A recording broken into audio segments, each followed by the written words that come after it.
During the 6 years of World War II, countless stories defy the imagination, but very few reach the incredible level of Yang Kyoungjong's. This young man from Korea served under the flags of 3 different armies. He started by fighting alongside the Imperial Japanese forces, who controlled his country at the time. Then he fought for the Soviets and ultimately took part in the famous Normandy invasion, fighting in the failed Nazi defense. But how did something like this happen? Was it due to a bloody choice? Did it hide a cowardly betrayal? Stay with us to find out the whole truth.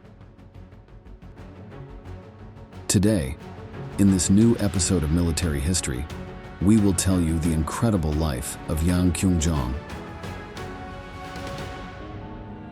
As the Allied forces took the beaches of Normandy in June of 1944, hundreds of Axis soldiers were captured, but a young Asian man stood out. The soldier was infamously photographed and identified merely as young Japanese man, but it is believed that he was Yang Kyoungjong, a Korean soldier who had crossed half the globe to fight in several theaters of World War II. The mysterious story of this soldier begins in the late 1930s on the Korean peninsula. At that time, the territory was under Japanese control. To maintain their interests in the area, the Japanese had established the Kwantung Army, which also controlled the territories they had conquered in China years earlier, specifically in the region of Manchuria, which had become the puppet state of Manchukuo. The invading force had a habit of recruiting conscripts from the conquered countries to bolster their numbers. They knew that if war with China broke out, they would be at a significant numerical disadvantage. Many joined voluntarily, seeing the army as a way to better survive under the brutal Japanese sovereignty. However, a large number of men had no such choice. They were conscripted whether they wanted to or not. Such was the case for young Yang Kyoungjong. In 1937, after an incident likely manipulated by the Japanese, the Second Sino-Japanese War erupted. The imperial forces launched a massive invasion of China from Manchukuo, quickly overwhelming much of its territory. Although the local army was poorly trained and equipped, it had a vast number of soldiers who could halt the enemy's advance. Japan decided to amass its forces by calling for mass conscription in its conquered territories. Thousands of Koreans were sent to Manchukuo to train and eventually fight against the Chinese troops. Thus, at the age of 18, Yang became a new recruit in the Kwantung Army. Japanese leaders believed they would swiftly defeat the Chinese defenses, confidently declaring that the fighting would last only a few months. However, the conflict between the two countries continued until the end of World War II. Many historians argue that this conflict was the true origin of the war, rather than Germany's invasion of Poland. By 1939, the front lines were more or less stabilized, with neither side willing to risk more than necessary. But the Japanese demonstrated the clear ambition that would characterize them in the following years, for better or for worse. Manchukuo shared a border with the eastern territories of the Soviet Union, and tensions between the two countries had been rising since the beginning of the decade. Numerous border skirmishes had occurred between their armies. Although no formal war had been declared, Japan sought to acquire certain border territories that were then under the control of Joseph Stalin. While the Kwantung Army defending this area was composed of some of the best imperial units, the western border of Manchukuo was guarded by a poorly experienced and badly equipped division. Yang Kyoungjong was part of this group. The Mongolian People's Republic was allied with the Soviet Union, and together they faced the invaders. On the one hand, Japan maintained that the border between its occupied territory, Manchukuo, and Mongolia was the Khalkhin Gol, or the Khalkha River. But Mongolia and their allies claimed that the border was roughly 10 miles to the east of the river, beyond the village of Nomonhan. In May 1939, the Soviet leader grew tired of Japanese provocations. He ordered a relatively unknown general at the time, Georgy Zhukov, to prepare his forces for a decisive attack with the goal of ending the skirmishes once and for all. Demonstrating the skill that would characterize him during World War II, Zhukov launched his men against the Japanese defenses in what became known as the Battle of Khalkhin Gol. Although the fighting lasted for months, the Soviets, along with Mongolian soldiers from neighboring territories, managed to force the Japanese to retreat in September 1939. They lost a significant number of men and equipment and were forced to sign a ceasefire. Hundreds of their soldiers also ended up being captured by the Red Army, including Yang. He, along with around 600 Japanese, Koreans, and Chinese, was sent to forced labor camps within Soviet territory, known as gulags. Although he was conscripted to fight for the Japanese, he was treated like a volunteer combatant and met the same fate as them. There is no information about his experiences in the harsh environment of the gulags, but it is known that these detention centers were extremely brutal. Prisoners were forced to work more than 12 hours a day, whether under the infernal sun of the steppe or in the harsh Siberian winter. Millions of people died in the gulags. Not only enemy combatants, but also political prisoners and their families. The guards had Stalin's tacit permission to abuse them as much as they wanted. Yang, however, managed to survive this ordeal. But the fate that life had in store for him was not much better. Just weeks before the end of the Battle of KlLEL'd and the Soviet victory, Germany had begun World War II. 2 years later, in 1941, the Nazis seemed unbeatable. Much of Europe was under their control, including powerful France. By mid-year, Adolf Hitler turned his hungry eyes eastward. On June 22nd, he launched Operation Barbarossa, the massive invasion of Soviet territory. During the first months of this attack, the German armies advanced rapidly, overwhelming the poorly organized Russian defenses. Stalin did not expect an attack of this scale, so his forces were not equipped to counter the German blitzkrieg. Everything seemed to indicate that the Red Army was on the brink of collapse. Both armies were facing each other just a few kilometers from Moscow, while other important cities such as Leningrad and Stalingrad were under siege. These battles inside the Soviet Union were on a scale that had never been seen before in the history of warfare. These huge, titanic struggles, the struggle for Leningrad, the struggle for Stalingrad, the massive tank battle, the greatest tank battle in history that took place at Kursk. The death toll in these battles were absolutely enormous. Millions and millions of Soviet soldiers would lose their lives on these battlefields. These battles were some of the bloodiest in the entire conflict, and it was a harsh reality that casualties on both sides reached hundreds of thousands or even millions in just one campaign. The catastrophic Soviet losses necessitated desperate measures to try to contain the enemy's attacks. For this reason, women began to serve officially alongside their male comrades in infantry, aviation, and armored units. Thus, the Soviet Union became the first nation to allow them combat roles. Another risky decision made by the Russian leaders was to enlist prisoners from the gulags into the Red Army. Those capable of wielding a weapon were sent to the front and placed in special battalions. Many of these units were poorly equipped, sometimes even lacking weapons and having to take them from fallen enemies or comrades. A large portion of them, seen as cannon fodder, were sent on suicide missions or tasks with minimal chances of success. Criminals, political prisoners, and even combatants from other countries were recruited to bolster the beleaguered communist divisions. While some accepted willingly, hoping for a supposed pardon of their sentences, others were forced to serve their captors. As you might imagine, Yang Kyoungjong was unfortunate enough to be one of those selected. He was sent to fight on the Eastern Front in an attempt to halt the Nazis. Here, his exact movements become somewhat unclear, as it is not known exactly when he was transferred or which battles he participated in.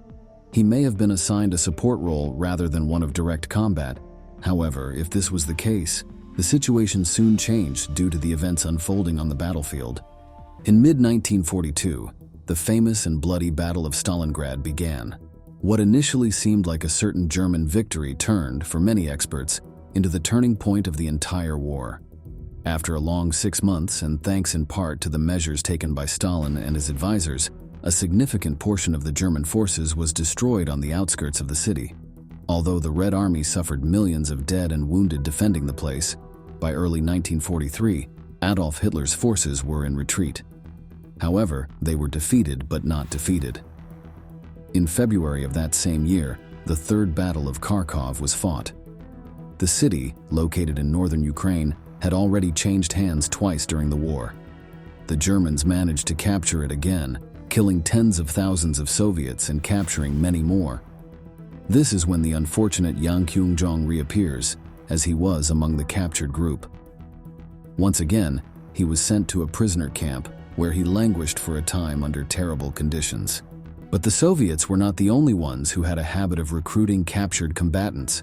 In fact, the Germans had entire legions composed of these men, known as Osttruppen. Many were former members of the Red Army who preferred to fight against their old comrades rather than face the hardships of concentration camps. Others were minorities from Soviet regions who, due to Stalin's repressive policies, held no love for the Russian leader. These individuals eagerly seized the chance to fight against what they considered their real enemies. Finally, some of those in these groups were coerced into joining.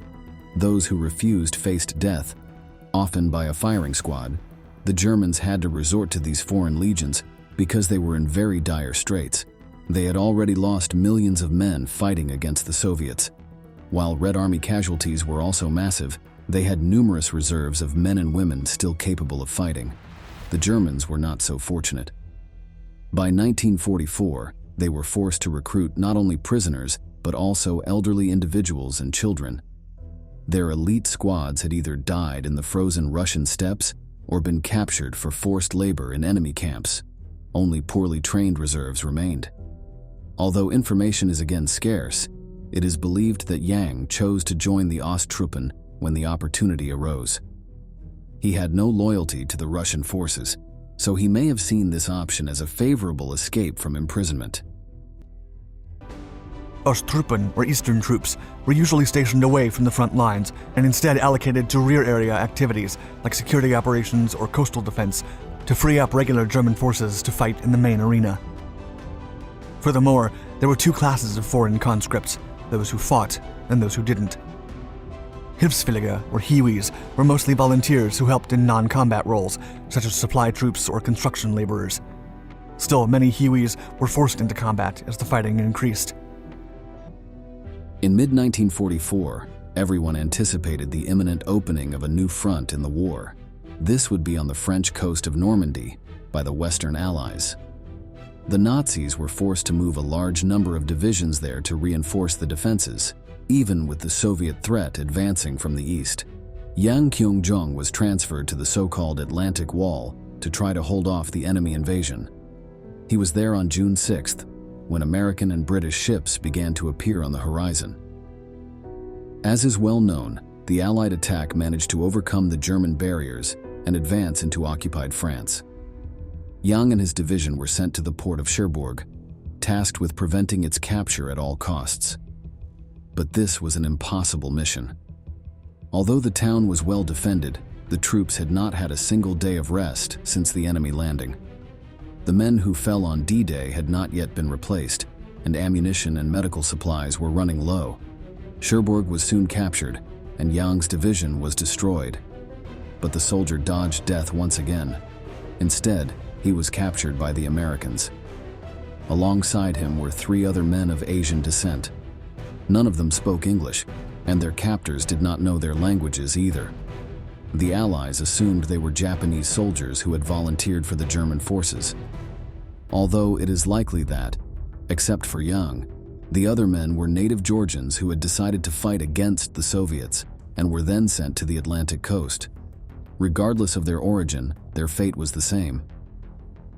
All the prisoners were taken to a concentration camp on British soil. It was the 3rd time the young Korean had been sent to such a place. It is not known what happened to his Asian companions, but Yang was moved again, this time to another detention center in the United States. Fortunately for him, his days of combat had finally ended. As expected, Germany did not have the resources to turn the situation around. On the last day of April 1945, Hitler decided to take his own life. A week later, the remaining Nazi forces signed their unconditional surrender. Japan remained in the conflict for a few more months, but after the atomic bombs were dropped on Hiroshima and Nagasaki, it too had to accept defeat in August. World War II was coming to an end. However, Yang remained in the American concentration camp until 1947. The Americans had a policy of not forcibly repatriating Osttruppen prisoners. Perhaps this was because, Being considered traitors in the Soviet Union, they knew a life in the Gulag or even a death sentence awaited them. It could also be that his captors managed to communicate with Yang and discover that his true country of origin was Korea. In any case, he decided to stay in the country rather than return to his homeland. Some sources claim that he lived out the rest of his days peacefully and died in 1992 in Illinois. The story of Yang Kyoungjong is difficult to believe. In fact, many historians argue that there is no verifiable evidence that this man ever existed. According to them, all the known information about him is based on testimonies or sources and seems to be the result of speculation. These experts argue that the soldier in the photo, for which this adventure is known, was not Korean, but came from the Soviet Republic of Georgia. However, a documentary made in 2005 that investigated Yang's story offers another perspective. They found undeniable evidence of Asian soldiers who served in the German armed forces. Korea was the country of origin for some of them. While it cannot be stated with complete certainty that someone named Yang Kyoungjong existed, there is some evidence suggesting that his story, however incredible it may sound, could have been true. Yang's story is often used as an example of the suffering of millions. Anthony Beevor, author of the book The Second World War, opens with Yang's story and concludes that, quote, "This reluctant veteran of the Japanese, Soviet, and German armies had been comparatively fortunate in a war that stretched around the globe and killed between 60 and 70 million people. In the monstrous clashes of the Second World War, individuals had no control over their own fate." We've reached the end of the video and we want to ask you, do you think Yang Kyoungjong's story really happened? Leave your answer in the comments section below, and don't forget to subscribe to our channel to learn about more military events that made their mark on history.